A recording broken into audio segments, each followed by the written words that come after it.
Elon Musk has weighed in on the damning revelation that American regulations are what is causing Japanese video game developers, specifically Square Enix, to remove the option to choose between male and female, and are also the cause of altering the design of female characters, among other things.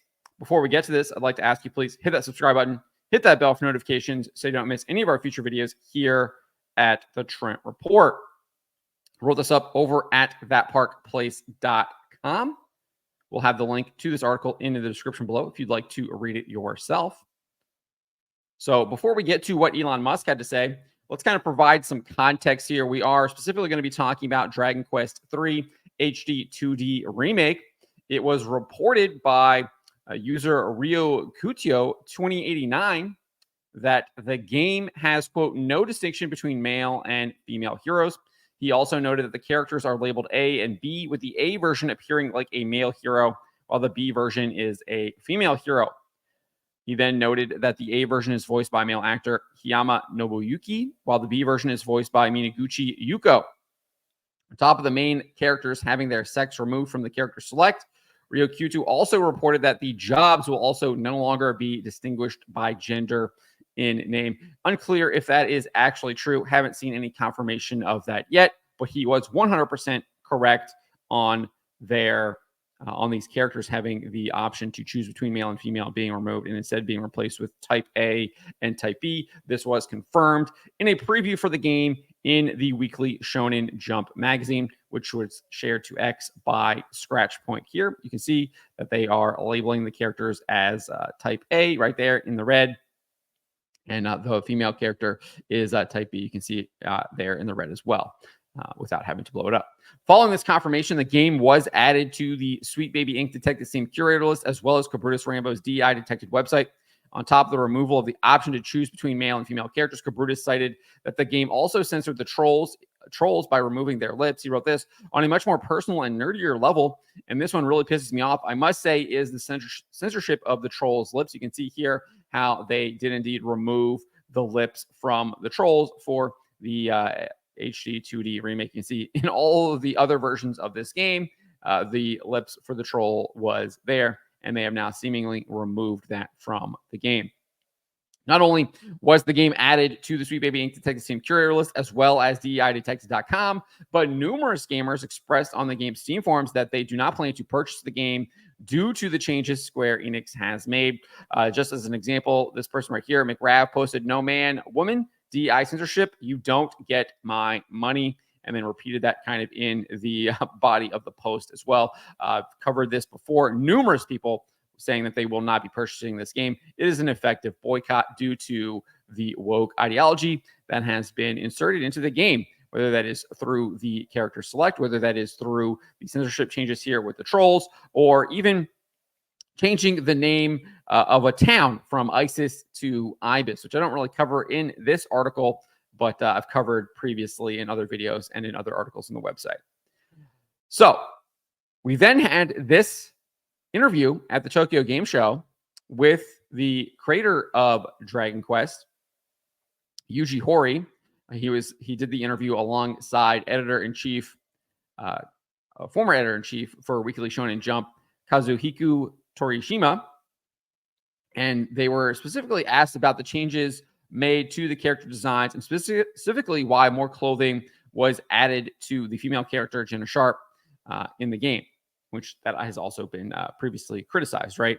Because they changed the designs. They added like bike shorts, and I think they added some other things around her torso area. So this is what Horii said, as translated by Volute News. If you want to watch the video again, have the link in the description below. But he said, yeah, there were various regulations in place. Apparently, it's not allowed to show too much skin. He added, I don't really understand that either. If there's too much exposure, the age rating goes up. It means we won't be able to sell it as an all ages product.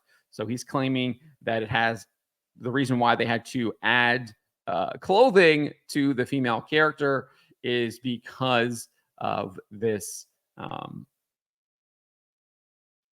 regulation or policy that would not allow them to have the game rated as an all ages product, which is kind of weird because I don't think we've seen this before, and I don't think they've had any issues with that. So it looks like maybe something has changed on that front. If that is indeed the case, one can only imagine that whoever is running the ratings for the video games now is probably infected by woke ideology, given the fact that we have seen how rampant this ideology and these policies are at all of the major developers. I mean, you just go to their websites, you go to Sony, you even go to Square Enix, you go to Activision, you go to Microsoft, all of their subsidiaries, they all have their DEI inclusion policies. Obviously, Ubisoft has it as well. I mean, it's everywhere. It's all across the board here in the video game industry. It's completely infected a lot of these companies. And at the end of the day, they are starting to institutionalize this because they are driving people out.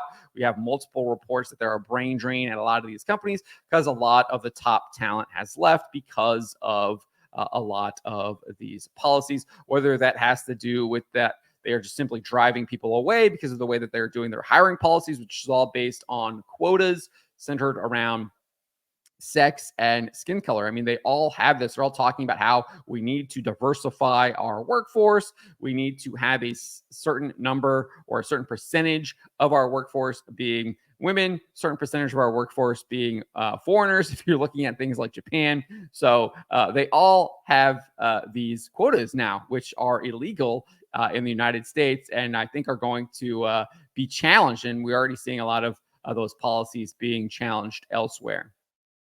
So that is my guess. That's my guess on what's happening there. Because again, I don't think we really saw any of this in previous versions of the game that had been released. So that is my assumption, just based on what we've been seeing happening in the video game industry over the past, I don't know, decade, half decade or so.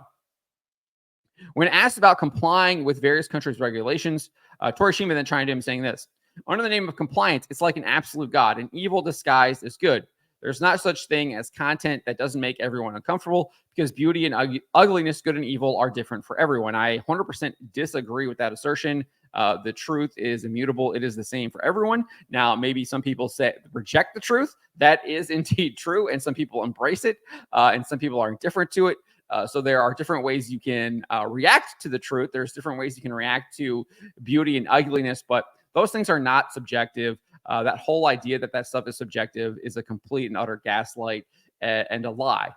Those things are objective. Truth is objective. Good and evil are objective. They are not open to interpretation. You cannot just see them from a different point of view. Now, there is the right choice and there is the wrong choice. There is beauty, there is ugliness, and there is truth, and then there are lies. Those things are not interpreted based on your personal opinion. It is God who says what they are, right? And nevertheless, he goes on and says, there are a few things that absolutely must not be done. As long as you follow those, you're free to do the rest. He then said this: there's a religious concept from the West, especially in America, that influences their approach to sex education, right? Their approach to compliance is really narrow-minded. When selling manga in America, everything had to be categorized by age groups. For Shonen Jump manga, they couldn't be sold unless they were rated for ages 13 and up, because there's a risk of lawsuits. The company also has to get insurance. Doing business with such a ridiculous country is really frustrating. Because of that, Japan gets negatively influenced. So I'm not really exactly sure what he is talking about here. I do think that there are probably some decent regulations in place for manga, because we do know that some of that stuff can be a little risque. And obviously, there are Western comics that can be risque as well. And there are different regulations in place to protect consumers from some of that stuff, where maybe you have to put up a black cover so you can have to hide the cover, etc. There's certain age ratings and things like that that you'd have to comply with. But I don't think that this would be really a problem based on the character design. I don't really find that the character design for the female character is an issue. I mean, she's kind of dressed just as simply as like Red Sonja, and we've seen other female characters and things like that. I just don't really doesn't seem to apply to what we're talking about with Dragon Quest, but it does kind of discuss a little bit of his thoughts on dealing with American regulators, I guess. And he does note that the U.S. does indeed influence Japan. That is obvious. I think that's apparent now. If you don't think that, I don't know where you've been. We have seen this with a lot of these. I think companies have embraced these DI policies. We even saw there was like a conference that a Bandai Namco representative was literally saying they instituted all of this DI crap in their MMO that got canceled. So, and she specifically said it was because of what she was seeing in the West. So she was adding all of that stuff because of what she was seeing. So clearly they are being influenced by this, even they're admitting it. So I think this is the big comment here, though, is Horii actually addressed the removal of the choice to choose between male and female in the character select. He says in Dragon Quest, you used to be able to choose between a male and female main character, but now you can't choose between a man and a woman anymore. We have to label them as type 1 and type 2. I really wonder who's even complaining about this. So it seems like he is discussing, he's pointing to the American regulators. Obviously, that's what he talked about before. And then obviously that is what Torishima was talking about there. And he kind of adds that comment there. So this is really, really concerning to me. The fact that they are now instituting policies that is pushing transgender ideology. This is absolutely sick. This is absolutely evil. We need to get to the bottom of this. We need to find out what is happening. Whether this is something that maybe is coming from Square Enix and they're just adapting to what they think Western audiences want with all of this absolute nonsense that they see from game journalists and from all of these woke infected companies, because clearly this is not what people want.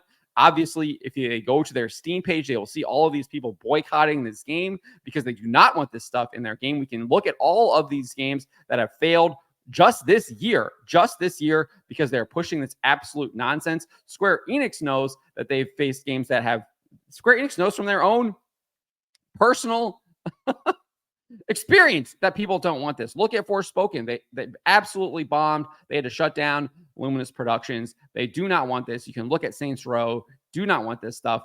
It fails. Suicide Squad, Kill the Justice League, failure. Concord, all the pronoun nonsense, literally failed. Did not even make it out of the gate.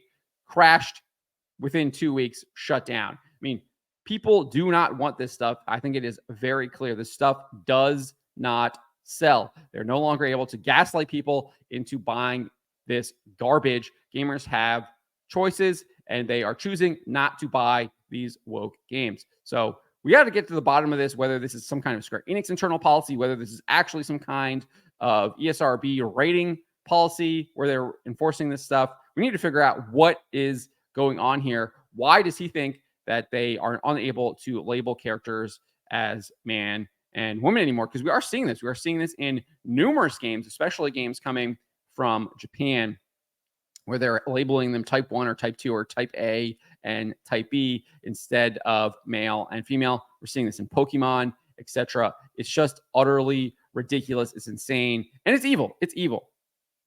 And Elon Musk weighed in on all of this, and he simply wrote this. I love how Elon is able to just kind of cut to the chase here, and he just says, this is insane. It's just like how he described Assassin's Creed Shadows, responding to all of that, saying DEI kills art, and he simply cuts to the chase here saying this is insane. And it absolutely is. It's insane, and it's evil, and we need to get to the root of this, because at the end of the day, this stuff is going to destroy people. That is what they're trying to do by removing male and female options. They are literally trying to get people to buy into this ideology in the real world and lead them down a path of destruction, where it starts with things like use your preferred pronouns, where it starts with that simple lie that you are no longer a man or a woman as God made you, and you can reject that stuff. Again, going back to my disagreement there with Torishima about beauty and ugliness and all that stuff, because those are immutable truths. You cannot become a woman if you are a man, and you cannot become a man if you are a woman. It just is impossible. You are literally warring against reality. at that point. And it does start with these preferred pronouns. That is how a lot of this evil starts. It starts with a small lie and it builds up. It builds up to going into using chemical means to try and alter your body. And then it can eventually end up leading to mutilations, physical mutilations. And it's evil. It's absolutely evil. And the people pushing this stuff, the people requiring this stuff, the people going along with the people pushing this stuff, it's absolutely wrong. And I respect these guys for calling this stuff out, specifically Horii here, calling this stuff out, saying, I really wonder who's even complaining about this, clearly not happy about it, does not like what is happening here. So he's not really going along with it. He is calling it out. Unfortunately, it is in the game. But I am glad to see that he is speaking up about this, shining a light on it, and getting more people to see what is going on here, because we need more people to see this stuff. We need more people to call it out. And again, it got the attention of Elon Musk over on X, describing it as insane. And I'm glad that he pointed this out. And hopefully we will see some changes. We will see some investigations into this stuff and get this fixed and corrected as soon as possible, because we do not need to be leading anyone, whether it is children or adults, down the path of transgender ideology, because that is a path of destruction. But let me know what you guys make of this. What do you make of what Elon Musk had to say? What do you make of what Horii had to say? What do you make of what Torishima had to say? What do you make of what is going on in the video game industry with all of this absolute insane nonsense? Let me know in the comments below. Remember to always be charitable, especially to each other, but to always speak the truth.